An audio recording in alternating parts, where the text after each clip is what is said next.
What up everyone, I'm Rich Mays Lopez and welcome to the all-new release Roundup 2.0, brought to you by the good people at SoulCollector.com.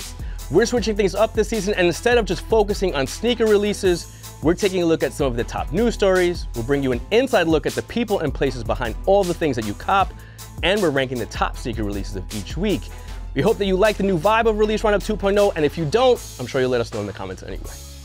Let's get into this week's top news stories. If you're looking to catch the swiftest of L's this week, week 1 of Supreme's Spring-Summer 2018 collection is dropping online on Thursday. Even though this season's lookbook items have received mixed reviews, we already know that doesn't matter because everything is going to sell out anyway. Highlights from this week's drop include the Illegal Business Controls America hoodie, the bags, the work gloves, the cup set, and this thing. If you're looking to cook week 1 with a bot from last season, Supreme switches it up from season to season, so that might not work. Real G's go manual anyway. Good luck on Thursday, and if you have to ask what time on Thursday, please go do something else. In related news, official images of the black colorway of Supreme's upcoming Nike x NBA Air Force 1 mid collab have leaked. The actual release looks a lot like the renderings that surfaced earlier this year, and it features NBA logos mixed with Supreme logos. The design is inspired by early 2000 NBA gear, which includes the jacket that Kobe wore in this iconic picture. No word on a release date yet, but if we're keeping it 100, everyone will hate it until 10:59 a.m. on whatever day it releases, and my card will get declined 10 seconds later. Another equally important sneaker leaked yesterday, and that is LiAngelo Ball's upcoming Big Baller brand signature sneaker. Unlike the Zoe 2 and the Mellow 1, the Jello 3, and TBH, I really don't understand how these numbers work, features a mid-cut and super simple design. The real fun is guessing how much this thing will actually cost, and I'll start off the guessing with a ridiculous but strong $350.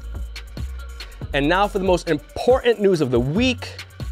McDonald's Szechuan sauce, aka the Rick and Morty sauce, aka the most hyped sauce of all time, is returning this year. This sauce is such a big deal that McDonald's officially announced the return on its website, and they're dropping a 3-part podcast to tell the story of the sauce. McDonald's brought back a limited run of the sauce for one day only last year, and it was so hard to get that people actually started flipping it on eBay. McDonald's is dropping more info on the 22nd on the sauce's official website, WeWantTheSauce.com, but they've promised that it won't be nearly as limited this time around. But listen, fuck all that shit. Shout out to all the real ones that were flipping McDonald's sauce packets on eBay. Salute. Adidas unanimously won NBA All-Star Weekend with the 747 Warehouse Street space. The space and everything that went down inside of it was, in my opinion, the most powerful brand statement that Adidas has ever made. If you couldn't make it to the warehouse, or if you just want to relive that moment, here's what went down. The Adidas 747 Warehouse Street space was unlike anything we've ever seen before from a sneaker brand. It was a complete, immersive, and basketball-inspired experience that brought together all of the key people and products at Adidas, with the thousands of people who visited the space throughout the weekend. 747 Warehouse Street featured all of the weekend's most talked about events, which included the East vs. West celebrity basketball game that featured the likes of Snoop Dogg, 2 Chainz, and Chris Brown. It also served as the hub of exclusive product drops throughout the weekend, which included the Alexander Wang basketball collection, the Bape X Dame Lillard 4, the Pharrell BYW, and the Blush Yeezy 500. To add to all of that, there was an actual warehouse that served as a huge multi-room 3D sensory experience that completely engulfed you in the world of Adidas product. From the EQT line, to the Parlay collection,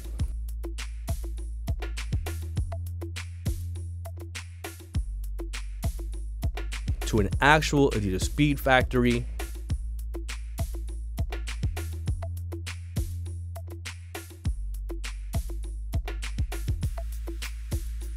to the Futurecraft 4D Lab,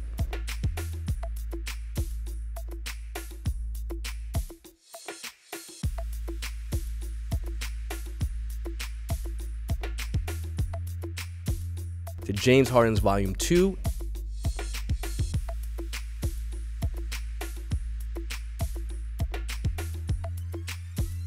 and his Y3 collaboration.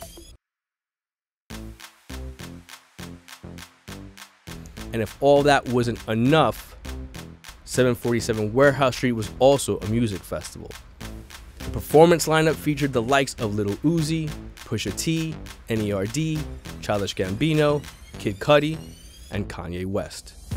What Adidas did at 747 Warehouse Street for All-Star Weekend was unheard of. And now for the top 5 sneaker releases of the week.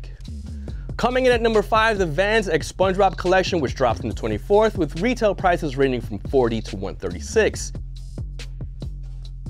At number 4, the Adidas NMD R1 X Neighborhood that drops on the 24th as well, at a retail price of $200. Coming in at number 3, the Bred Toe Air Jordan 1 High dropping on the 23rd at a retail price of $160.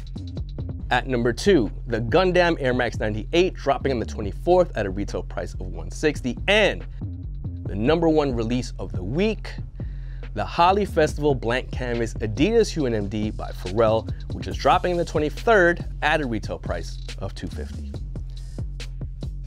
And that's it for the first episode of Release Roundup 2.0. Let us know your thoughts in the comments, and if you're copying anything this week, best of luck. See y'all next week.